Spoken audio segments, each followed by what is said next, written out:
Thank you very much, and welcome to the first debate of our fall series. We're excited to be back and pleased to see such a nice turnout. This crowd was not terrorized by the weather. This is our 51st debate, but it's our first with Slate as our media partner, and our first for our new relationship with PBS and WNET as our television outlet. We're delighted to have such first-class partners joining our effort to improve the quality of our public discourse. So to our resolution tonight, it's time to end the war on terror. Ideologically, the appeal of terrorism as a way to redress grievances has been undermined.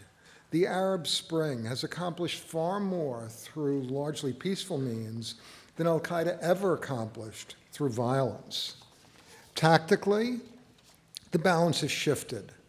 Osama bin Laden was uniquely charismatic and inspirational with large financial resources.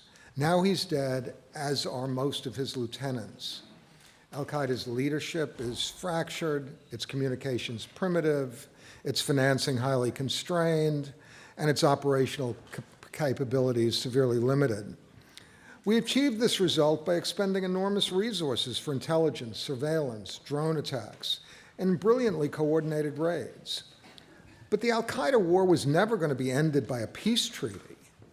History, however, has moved on, and it's time for us to move on as well. The war on terror no longer makes sense as an organizing principle for U.S. policy. Well, what's the counterargument to all of this? It is that we cannot simply declare victory and shift our concerns elsewhere. Terrorist attacks are still occurring with depressing frequency in Iraq and in Afghanistan. Pakistan's duplicity has been exposed, but it remains a nuclear power with destabilizing radical Islamic elements. Suicide bombers are still an asymmetric threat and a tactic to be reckoned with. America is hated as much as ever by Islamic jihadists, who certainly have the desire to inflict mass casualties on us through whatever means they can obtain. This is not the time to bask in the glow of victory, but rather the time to maintain the vigilance that has kept us safe during the decade we are about to mark this week. But which is the better argument? It's up to you to decide. And to help you make that decision, we've assembled an extraordinary panel of experts.